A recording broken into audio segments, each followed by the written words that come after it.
I'm Eric Barnes with the Daily Memphian, and welcome to the Sidebar, a weekly show on the community, arts, culture, and more. Today, we're very pleased to have Coletta, President and CEO of the Memphis River Parks Partnership, talking about Tom Lee Park and other things. So stay with us for a conversation with Carol. Carol, thanks for being here.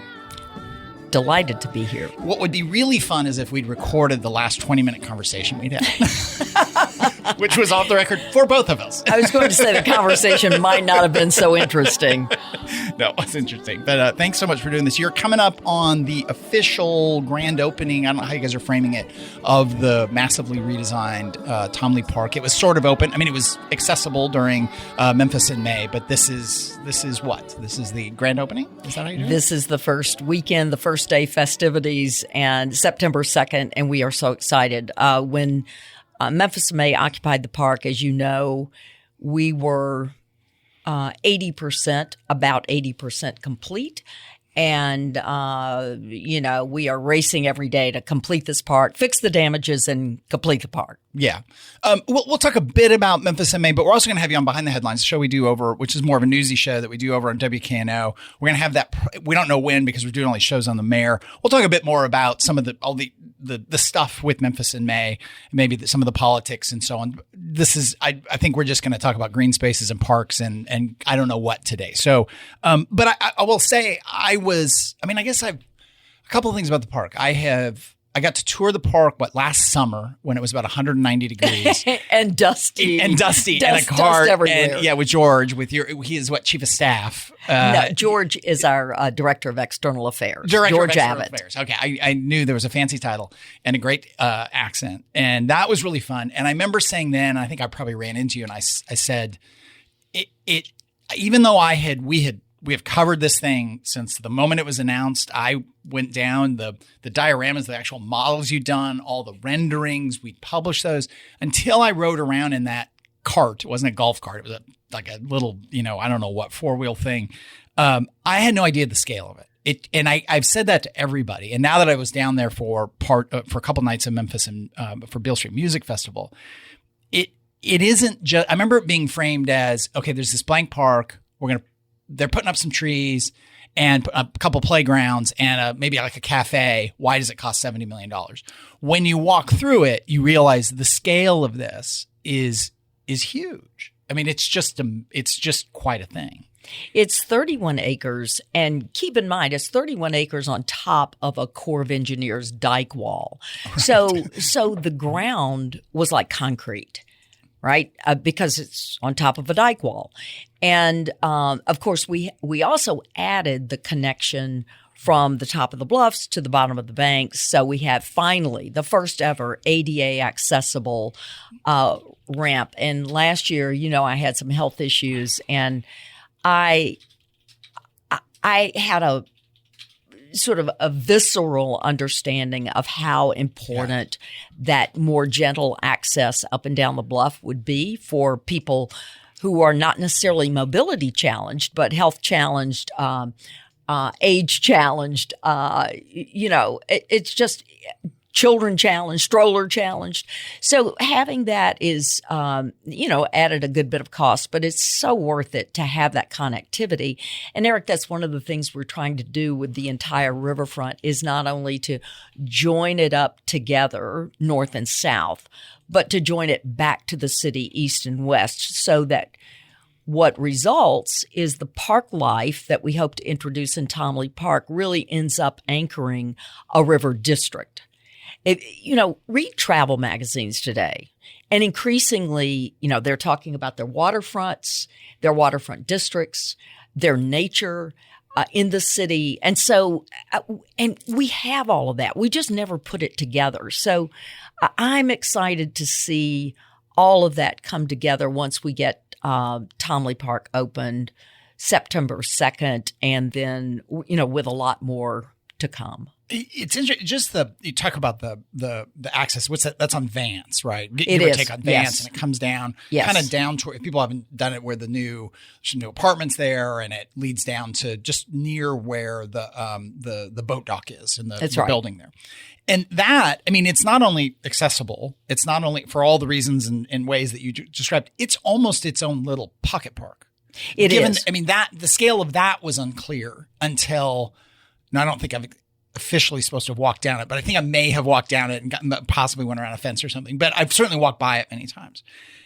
It's its own place to sit. It's its own place to experience the river. It's its own place to sort of see everything that's going on there, the way it's done. And so that you're way better at this than me, but to call it a ramp, which is hugely important for all the reasons you said, underplays the scale of that thing and the significance of that and the addition that makes to downtown, to this river you've talked about so many times, other people have talked about it. So much of the city is cut off from the river for all kinds of reasons. A lot of waterfronts are, and the way cities in America were built. And that now becomes this place to just sit, even if you don't go down to the river. Yeah. It's interesting now that we're seeing a second season of growth on the Cutbank Bluff, the Carlisle Cutbank Bluff. It's amazing. And it's interesting what you said about the park and the scale of it. So many people respond the same way. I had no idea. I'll tell you the other thing they're saying I had no idea about. We've had so many people come and visit the park, look back up at the top of the bluff where Carlisle's building, the various apartments and fancies and the hotels, and they go, what is that? Yeah, I mean, they literally have never seen it. And they can't believe the scale that's appearing at the top of the bluffs. They're used to seeing single family homes for most of it. And now you've got this density that you don't see often in Memphis. Yeah. And people are just coming to realize that there's a whole different district being built here and that it's very exciting. And our job is to capitalize on that, connect it all together. Yeah. So you can park once and go to a number of destinations. Yeah. And that really should be our goal for a great downtown. You park once and you've got a lot of destinations within walking distance. I should remind everyone we're talking to Carol Coletta, President and CEO of Memphis River Parks Partnership, about Tomley Park, which is about to, September 2nd is the official kind of grand opening. How long has it been since you proposed this? In my mind, I'm going to say a number. In my mind, I'm going to say, okay. What's the number? I think it was 4 years ago.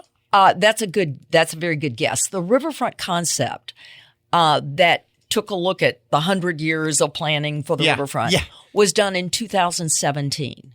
Okay.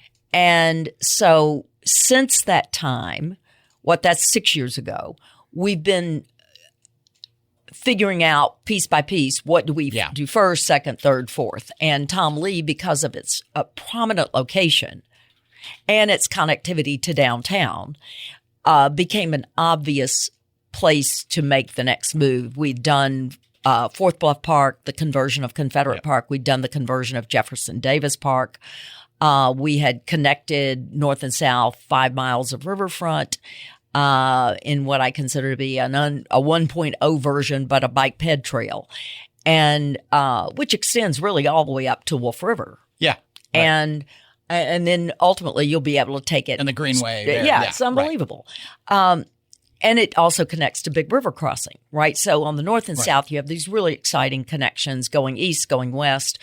And I mean, think about that, talking about that to others 2 years from now, 3 years from now, 4 years from now, when these things are built out. It's a resource right in the heart of the city, totally accessible, that we'll all be really proud of. Yeah. I mean, even the like I said, I was there for 2 nights of Beale Street Music Festival. And again, lots of stuff was sort of fenced off, and appropriately so, because it wasn't finished and, all that. But it was a whole different experience of Beale Street Music Festival. Not that I've been a regular, but I've gone many times in the past. It made sense. It was really nice. You were in these pockets of it. It's always been that there were pockets around the stages, but even more so because you're there's a little hill, there's trees. You're in your space watching your band, and then you could go over and there'd be another one. And the way the paths are, and again the scale, and and I read the comments, and this will give you PTSD, but the people are like, well, I drive by now and I can't see the river. And, I always love the commenters who are like, well, then get out of your car. And one of the things that my girlfriend and I both said sort of spontaneously as we walked around, because we walked the whole that you could walk during the festival, is during the festival, you're more connected to the river than you were in the past. It was really interesting. The way it's laid out, for whatever reason, the way the paths are, it felt even more connected to the river, whereas you used to sometimes feel very kind of walled off. So there's that. Let's go through. You talked about the parts and pieces. Well, let me ask you this: how did it go with the festival being there? It was before. I mean, that was part of the contract and the agreement and the mediation. We can relive that or not, but they had the right to go in there on time, even though not everything was finished. How did you think it went? Well, it wasn't, just to clarify one point, it wasn't part of mediation, but the mayor had made a commitment and the mayor wanted to keep that commitment. Fair enough. So we did. Beale Street Music Festival, it is very clear from the experience this past May that music festival will fit in that park and can do very well in that park. Barbecue is a different beast, and we all know it's a different beast because of the intensive load in, load out by people who don't do that every day. Maybe they do it once a year, is very, very tough. I think the precedent that people went into the barbecue festival with, even though I think begat a behavior that was not conducive to a park under construction, and probably not a park that you would want to maintain for the next 100 years. I mean, it was not. So, and that's unfortunate because we built the park to specifications given to us by people who produce those two festivals. But I think even barbecue teams that said, many of them said, we love the park, but it's not the right place for barbecue festival anymore. So we'll see. I mean, there are differing opinions, like there always have been, about the park and the festivals and how the park will hold those festivals. But I think with the mindset that we want to make it work, I think a music festival can be absolutely compatible and beautiful. I think the jury is out for a lot of people, including barbecue teams. All right. So we'll come back. I want to come back to talk a little bit about that, but let me do some housekeeping real quick. Remind everyone we're talking to Carol Coletta from Memphis River Parks Partnership, President and CEO of Memphis River Parks Partnership. I am Eric Barnes from the Daily Memphian, and this is the Sidebar, which airs on WYXR 91.7 every Thursday at 11:30. We talk about the community, arts, culture, everything in between. It's not just a radio show, though. It's one of many weekly podcasts we do at the Daily Memphian, including the podcast version of Behind the Headlines. We do a politics podcast, On the Record, that Bill Dries and Sam Hardiman put together. We do a Memphis Grizzlies podcast. We're about to restart our Tigers podcast with football season right around the corner. And we also do Sound Bites with Jennifer Biggs and Chris Harrington. That's our food podcast. With Jennifer out in recovery after her, we've written about and talked about her recovery from surgery. Chris is obviously still hosting sometimes. Holly Whitfield and I have hosted a couple. We're hosting one this week, which actually just aired right before this, on coffee and our favorite and not so favorite coffee places. We also did Holly and I walk through where we would tell people to go eat if they visited Memphis, which was really pretty interesting. So we are pulling that together while we, as Jennifer gets better and gets back to being in to do Sound Bites with Chris. Sound Bites and the Sidebar both air on WYXR. Sound Bites is at 11. This is at 11:30. But again, all of the podcasts are on the Daily Memphian site, as well as iTunes, Spotify, wherever you get your podcasts.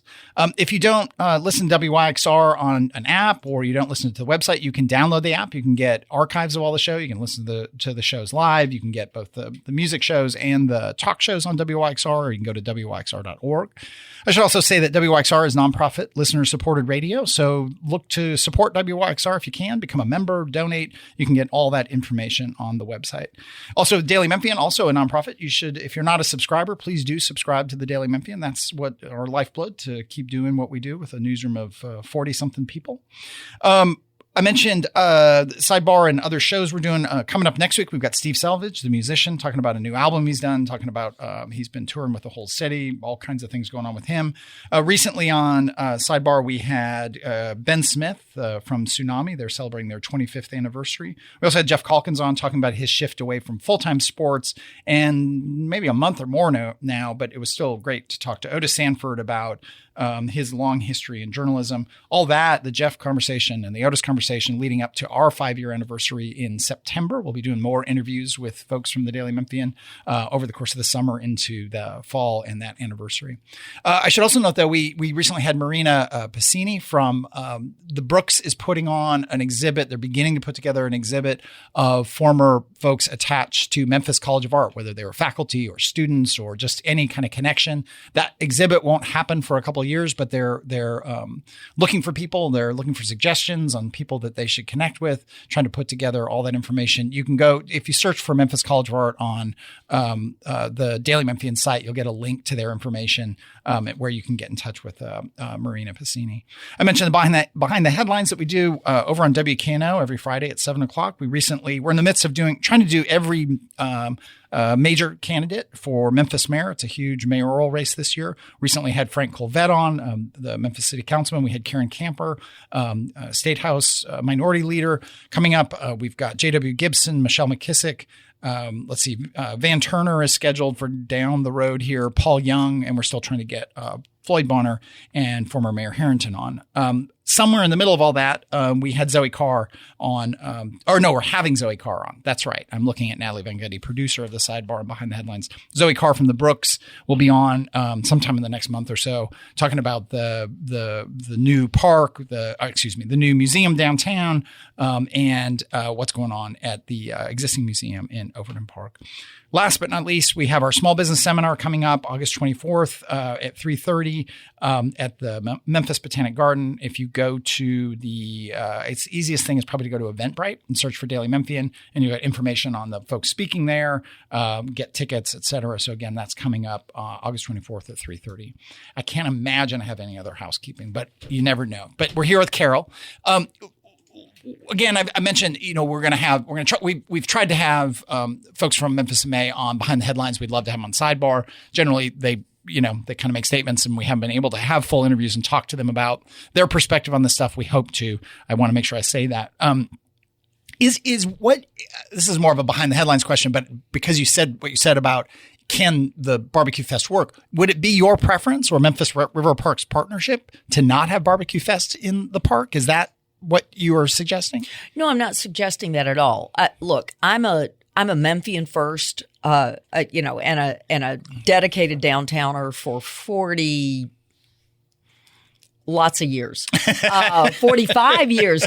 Oh my gosh, 46 years. 46 years I've lived in downtown Memphis. Can you believe that? Yeah. So I want to see everything downtown because I want Memphians to be together. I want them to mix and mingle and fill the streets and enjoy each other's company and have a vibrant city. Yeah. So I believe in that. So I want everything downtown, including the barbecue contest. Will it fit and work in Tom Lee Park? Perhaps. I don't know. But what I do know is there are plenty of places downtown that ought to be able to house the barbecue. Maybe it's a combination of Tom Lee and someplace else if Tom Lee didn't meet the needs of all the teams. I just think that's something that should be explored, but I certainly want to see it downtown. Yeah. And again, we'll do more of this. We'll talk when we talk down the road. There's the cost of repairing the park. All that's going to come out in the next week or two. I don't think that's out yet. We'll talk about that on Behind the Headlines. We'll write about it on Daily Memphian. I'm not dodging those things, but let's continue to talk about the park and the other parts of the park.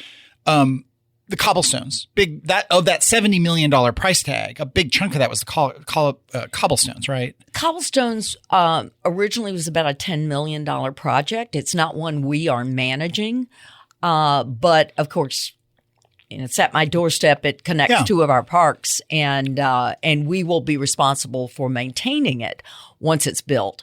So we have an interest in seeing it, well built. But it's it's a phenomenal historic legacy, and we see visitors there every day trying to interpret what it is. But it's 5 blocks of stones, and it's interesting to think about moving. I mean, one of the most active places in downtown when Tom Lee was not under construction was the cobblestone walkway. Yeah. Because people were moving from the new river garden down to Tom Lee Park and back again. Yeah. On scooters, on foot, on bikes, with strollers. Beyond cobblestones, there's Beale Street Landing, right? Isn't that what it's called? Yes. The cool curved thing that's been there forever. Yes. That is where the cruise ships come in, the river boats come in. What's going on with that? The dock is to be expanded. Yeah. We now have 3 cruise ship lines, very active. I saw one yesterday. But Beale Street Landing, Landing needs to be expanded so it can hold 2 boats at once. But there is the issue of low water. Low water is very challenging to Beale Street Landing, and if the water falls too low, we have to unhook the dock and have boats dock up at Greenbelt Park, and so that's why sometimes you see boats there. Right, and people come off and get on buses. That's to come down. Yeah. How many overnight cruise stays? However you measure that. Oh, you should ask me. I don't have the number, and it fluctuates all the time because. But it's 60 to 70 or something. Oh, yeah. Yeah. In fact, we're approaching 90. I want to say 90 plus dockings this year. Yeah. And so that's huge number. Tremendous. Yeah. And we're downtown at the world headquarters for the Daily Memphian in the lofts. And it, all around here, you see the tourists in the hotels and you see them in the restaurants, you see them walking around, you see them go to the Civil Rights Museum, you see all this, which has been just a huge, I mean, we just did a big series. We put Keely Brewer, one of our young reporters, on a cruise ship from Vicksburg. Didn't we? She came up for a couple days and has written a multi-part series about that. Memorial Day weekend. I do think it's I will say that number to people, especially people who don't spend as much time downtown, and they have no idea that there are 60 to 70. You corrected me on last time you were on Behind the Headlines. I said there was something like 25 or 30, and you go, no, Eric, they're like 60 or 70. I was like, well, that's what I said. But I say that number to people, and they have no idea. Even people who are downtown a lot don't realize that's big tourism and its impact and its dollars. It's all those things. And they're landing fees that help pay for some of this, right, on an ongoing basis. Absolutely. Yeah. And of course they spend, if they spend dollars in the TDZ, the Tourism Development Zone, right. That also, those are sales taxes that would have gone to the state of Tennessee that instead stay here and help fund activity too. I will tell you one thing that's interesting, and I think Tom Lee will change this dynamic. When passengers exit the boat, they get directly on buses. Yeah, because there's nothing down there. Well, and there hasn't been enough down there. That's right. And those buses go to attractions. They go to Graceland. Yeah. They go to, and we love them going to attractions. Sure. That's great. But because I live on Union Avenue, close to the riverfront, very close, half a block off, I have talked to many people coming on and off those boats, and they will say, well, where are the people? Yeah. Right? And they're looking for activity. And I believe Tom Lee Park will cause those folks to want to stay on the riverfront longer. And, of course, we'll have food and beverage. You mentioned sound bites. Food and beverage is very much part of the new offering in the park. Yeah. And the whole idea is to really enable a park life, an extended time on the riverfront that gives you lots of options about what to do. Well, you'll come in, you'll float right by that park. I mean, though it's all right there. I mean, you've got to believe that there'll be more people going down there. Even now where we are, downtown, there's, access to the park, and you can tell people, they walk along the bluff, but they can't go down. I think it will be a whole lot more people sort of drawn to it as they see what's going on there. Will they be a couple restaurants or one restaurant, or there will be or cafe kind of thing? 2 restaurants plus a grill, run by one of the restaurant operators. And we're very excited about the people who will be there.